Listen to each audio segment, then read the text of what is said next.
আমরা যে বেঁচে আছি প্রত্যেক দিন, এই বেঁচে থাকাটা একটা দুর্ঘটনা। তাহলে আপনি আগের যে কোনো সময়ের তুলনায় এটা বেস্ট ডাকসু নির্বাচন বলতে হবে। নির্বাচনের আগে আমি বলতাম যে জগন্নাথ হল তো সব ছাত্রলীগকে ভোট দিবে অথবা দেয়, এটা ট্যাগিং হতো। আমি এটাকে শুধু ফ্যাক্টটা, তারা কাকে ভোট দিয়েছেন এইটার অবজারভেশনটা বললাম আর কি। এটা ট্যাগিং হবে না, এটা হলো ফ্যাক্ট অ্যানালিসিস, যেটা ভোট দিয়েছেন। তো সেই ভোটের প্যাটার্নে আমরা দেখলাম যে কাদেরকে আসলে ভোট দিয়েছেন। আপনারা রিসেন্টলি দেখেছেন বিএনপির সব নেতারা বলছে যে শিবির ছাত্রলীগের সাথে মানে আতাত করে এই ইলেকশনে জিতছে। যদি সেইটা হয় তাহলে তো জগন্নাথ হলে সাদিক কায়েমের তো ১,১২০০ ভোট পাওয়ার কথা। অন্যান্য হলের যে প্যাটার্ন, সে তো রোকেয়া হলেও সবচেয়ে বেশি ভোট পাইছে। নর্মালি তো মেয়েরা শিবিরকে ভোট দেওয়ার কথা না, যেটা মানে একটা পারসেপশন আছে আর কি। তো সেই জায়গায় বলছি যে এটা ট্যাগিং না, এটা জাস্ট ফ্যাক্ট অ্যানালিসিস, যে ভোটটা কোথায় পড়েছে। দ্বিতীয়ত যেটা জিজ্ঞেস করেছেন, সংবিধানের অধীনে সরকার। দেখেন, গত বছরই আমরা অভ্যুত্থানের পরে অনেকগুলো রাজনৈতিক ভুল আমরা সবাই মিলে করেছি। প্রধানতম রাজনৈতিক ভুল করেছি ক্যান্টনমেন্টে যাওয়া। রাজনৈতিক দল কখনো ক্যান্টনমেন্টে গিয়ে মিটিং করতে পারে না। প্রজাতন্ত্রের কর্মচারী তারা, কর্মচারীদের সাথে প্রজাতন্ত্রের বসরা গিয়ে মিটিং করতে পারে না, কর্মচারীরা বসদের সাথে এসে মিটিং করে। অতএব যেটা প্রয়োজন ছিল, সকল রাজনৈতিক দল নিজেরা বসে মিটিং করা দরকার ছিল ফার্স্ট। গণ অভ্যুত্থান হয়ে গেছে, ছাত্রদের নেতৃত্বে নতুন করে মিটিং হবে। গণ অভ্যুত্থানের যারা প্রমিনেন্ট ফিগার আছে তারা সবাইকে ডাকবে। সেখানে পুলিশের প্রধানকে ডাকতে পারে, সেনা প্রধানকে ডাকতে পারে, যেহেতু আপনাদেরকে দরকার আমার এই সিচুয়েশনটাকে ওভারকাম করবার জন্য। এটা আমাদের একটা বড় ভুল। দ্বিতীয় ভুল করেছি আমরা, সেটা হচ্ছে জাতীয় সরকার না করা। প্রফেসর ইউনূসকে সামনে রেখে রাজনৈতিক এবং অরাজনৈতিক টেকনোক্র্যাট সবাইকে মিলিয়ে একটা জাতীয় সরকার করা দরকার ছিল। তাহলে যেটা হতো, এই যে কমিশনের নামে সংস্কার করতে হলো না এত মাস, আমরা সংস্কারগুলো অধিকাংশ বাস্তবায়ন করে ফেলতাম ইতিমধ্যে। কারণ রাজনৈতিক দল তো আর প্রতিবাদ করতো না, কারণ একই ক্যাবিনেট মিটিং এ তো সবাই মিলে সিদ্ধান্ত নিতাম যে এটা করা দরকার, করে ফেলেন। এরপরে হচ্ছে ন্যাশনাল যে ক্যাওয়াস হয়েছে, এই মিছিল, এই মিটিং, স্যাবোটাজ, এইটা সেটা, এগুলো ডিল করাটা সহজ হইতো। থার্ড যেটা মোটা দাগে আমরা ভুল করেছি, সেটা হচ্ছে এই যে 106 এর নাটক। সেটা হচ্ছে যে আপনার এই সংবিধানের ১০৬ এর নাটক। আপনারা জানেন সবাই যে ৫ তারিখে তো সবাই পালাইছে, প্রধান বিচারপতি থেকে শুরু করে অ্যাপিলেট ডিভিশন তো সব পালাইছে, পালায় ক্যান্টনমেন্টে ছিল। ক্যান্টনমেন্টে নির্বাসিত পলাতক জীবনে বসে তারা আদালত কায়েম করতে পারেন কিনা? ওই মিটিংটাতে তো পক্ষ থাকতে হবে। তো একটা একটা কোর্ট বসা মানে কি, যে 106 এর রেফারেন্স লাগবে, অ্যাটর্নি জেনারেলের মত লাগবে, এটার বিপক্ষে আছে কিনা কোনো মত, একটা শুনানি হইতে হবে না? এটা তো কোনো ছবি নাই, কোনো এভিডেন্স নাই। তো তাহলে এই যে জাজমেন্টটা এক পেজে আমরা পড়লাম যে আপাতত সব দায়িত্ব পালন করতে দেওয়া হইলো, এটা কিসের ভিত্তিতে দিল, কে দিল, কখন দিল, কয়টার সময় মিটিংটা বসছিল? তো এইরকম প্রচুর ধোঁয়াশা এখানে আছে।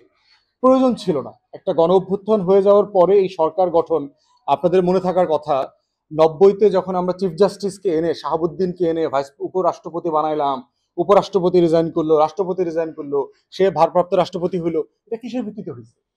সংবিধান সংশোধন করে হয়েছে তখন। এবং উনি আবার এই দায়িত্ব পালন করে কেয়ারটেকার নির্বাচন করে দিয়ে উনি আবার প্রধান বিচারপতি হইলেন। পরবর্তী পার্লামেন্ট সিম্পলি রাটিফাই করে নিয়েছে। তাহলে সংবিধানটা আমরা বলছি যখন আমার দরকার, কিন্তু যখন দেশের সংবিধানটা দরকার তখন আমার এখানে আবার কোনো বক্তব্য নাই। তাহলে আমাদের কথা হচ্ছে যে ভাই, আপনি সংবিধানে থাকলে নির্বাচনটা 2029-এ চান, আমাদের কোনো আপত্তি নাই। প্রফেসর ইউনূস 29 সাল পর্যন্ত থাকুক। কিন্তু যদি ফেব্রুয়ারিতে নির্বাচন চান, সেটা সংবিধানের অধীনে কিভাবে চাইবেন আপনি? কারণ সংবিধানে তো নির্বাচন 24-এ একটা হয়েছে। আপনি নির্বাচন চাইবেন আরো 5 বছর পরে নির্বাচন হবে, অন্তর্বর্তীকালীন সরকারের তো মেয়াদ বলে দেয়া নাই। তো সেই কারণে আমরা বলেছি যে পার্মানেন্টলি এই পজিশনটাকে অ্যাড্রেস করা দরকার। যেটা হয়েছে হয়ে গেছে, এর মানে কি যে আমরা এটা এখন ডিল করতে পারবো না? প্রত্যেক দিন সংবিধান লঙ্ঘন হচ্ছে, প্রতিদিন হচ্ছে। যা কিছু, প্রধান উপদেষ্টা কি সচিব বানাইতে পারে এরকম কোনো প্রভিশন আছে? প্রধান উপদেষ্টা কি আরেকজনকে ওই চিফ জাস্টিস বানাইতে পারে, জাস্টিস বানাইতে পারে? কোথাও নাই তো। তা আমরা করতেছি তো। তাহলে কেন জুলাই সনদের ব্যাপারেই বলা হচ্ছে যে এইটা ভাই ওই 26-এ ওই ইয়েরা বসবে, সংসদ বসবে, ওনারা করতে হবে? কেন করতে হবে? তো আর আমরা যেটা বলছি যে একই নির্বাচন আপনি ম্যান্ডেট নিয়ে গণপরিষদও করতে পারেন, আপনার আলাদা নির্বাচন দরকার নেই। যে এই নির্বাচনটাই প্রথম 6 মাস গণপরিষদে রোল প্লে করবে।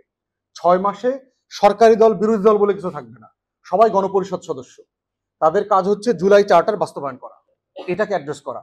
তারপরে সরকারি দল বিরোধী দল ভাগাভাগি হবে, অন্য বিষয়ে যেভাবে বিতর্ক হয় সেই বিতর্কগুলো হবে, তাতে আমি কোনো সমস্যা দেখতে পাচ্ছি না। ভাই, মানুষের খাইসলত তো সাডেনলি চেঞ্জ হবে না।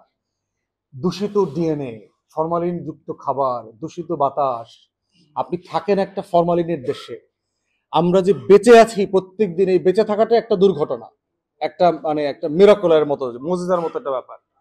তো সেই দেশে আপনার কয়টা জাল ভোট করছে? 5, 7, 10টা, 15টা, 20টা অভিযোগ আসছে। এই যে বিশাল আপনার 78% ছেলেমেয়েরা ভোট দিছে মোটা দাগে, এটা আপনি মানে ইগনোরেবল। এই ধরনের ঘটনা কতটুকু, যেমন ধরেন একটা মেয়ে প্রথম যে প্রবলেমটা তৈরি করছে, যে মেয়েটা একটা বাম প্যানেলের, সে গিয়ে যখন ব্যালট নিয়ে গেছে তখন তো সে অভিযোগ করে নাই যে এখানে ক্রস দেওয়া ছিল, ভিতরে গেছে 30-40 সেকেন্ড ছিল, তারপরে বের হয়ে এসে বলতেছে ভাই আমার ব্যালটে তো আগে থেকে দাগ মারা ছিল। তো ক্রস দেওয়া ছিল, এটা আপনি আগে দেখেন নাই কেন, নিলেন কেন? তো প্রশ্ন হচ্ছে যে এগুলো হলো দুষ্টামি, এবং এই দুষ্টামিগুলো আসলে ধোপে টেকবে না। কয়টা ধরেন, 15, 20, 100, 200, তো 100, 200, 500 ভোটে কি রেজাল্টে কোনো পরিবর্তন হবে? ভোটের ব্যবধান দেখেন কি পরিমাণ, ভোটের ব্যবধান। জাল ভোট তো হওয়া উচিত না। আপনি তো ইংল্যান্ড না ভাই, এই সোনার বাংলায় গত 20 বছর নির্বাচন হয় নাই। সেই সোনার বাংলায় আপনি আশা করতেছেন জাল ভোট হবে না, ভোট কেন্দ্র দখল হবে না, রামদা মিছিল হবে না? মানে ভাই, আপনি তো বেশি আশা করতেছেন, আপনি তো অসুস্থ হয়ে যাবেন, আপনার প্রেশার বেড়ে যাবে। তো সোনার বাংলা এটা চোরের দেশ, পলিটিক্স করে ইউজুয়ালি সমাজের সবচেয়ে খারাপ লোকগুলো এখানে পলিটিক্স করে। আমার 60-এর দশকের পলিটিক্স এখানে নাই, 70-এর দশকের পলিটিক্স তো নাই, 90-এর দশকের পরে সবচেয়ে বাজে ঠিকাদার প্রকৃতির ছেলেমেয়েরা পলিটিক্সে আসছে। তার কাছ থেকে আপনি কি আশা করতে পারবেন? এটাই তো আমাদের লড়াই, এটাই তো গণ অভ্যুত্থান পরিষ্কার করে এই মেসেজটা দিয়েছে যে আমরা এই পুরাতন রাজনীতি চাই না। তো তারপরে দেখবেন যে এই ডাকসু নির্বাচনে প্রার্থীরা মোটা দাগে একজনকে যেভাবে সম্মান করে কথা বলছে, আলোচনা করছে, মোটা দাগে কোনো কিন্তু মারামারি হয় নাই। আপনি ডাকসু নির্বাচন হয়েছে, মারামারি হয় নাই, কোন হিস্ট্রি আছে আমাদের?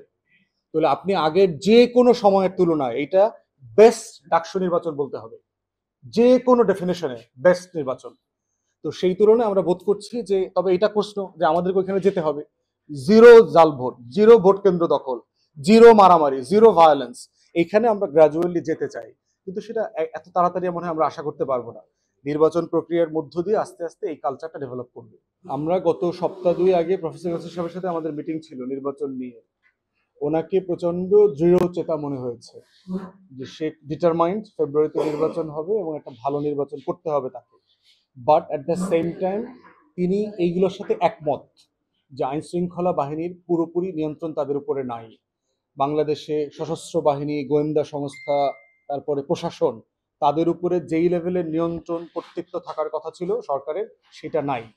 এবং এইটাকে তারা এখন থেকে অ্যাড্রেস করছেন, করে কি করবেন। এবং দেখলাম প্রফেসর ইউনূস নিজের নোট নিয়েছেন, এগুলো প্রত্যেকটা বিষয়ে যে আমরা কথা বলেছি উনি এগুলোর সাথে একমত হয়েছেন, নোটও নিয়েছেন, এবং উনি এখন কাজ করবার চেষ্টা করছেন। উনি বলছেন যে আমরা এখন সবাই মিলে বসতেছি যে আমরা এটা অ্যাড্রেস কিভাবে করব।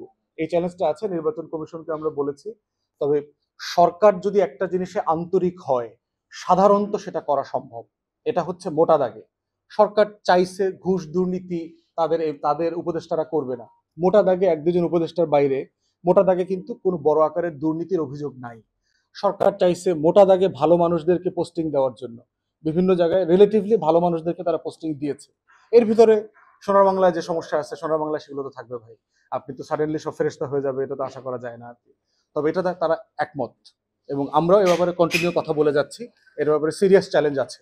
আমি তো বরিশাল 3-এ ইতিমধ্যে কাজ করতেছি এখন পর্যন্ত, এটাই আমি দলের ফোরামে আবেদনও করেছি। এখন তারা ঘোষণা করলে পরে চূড়ান্ত হবে আর কি, বাট এখন পর্যন্ত তাই ইচ্ছা যে বরিশাল 3 থেকে নির্বাচন করব।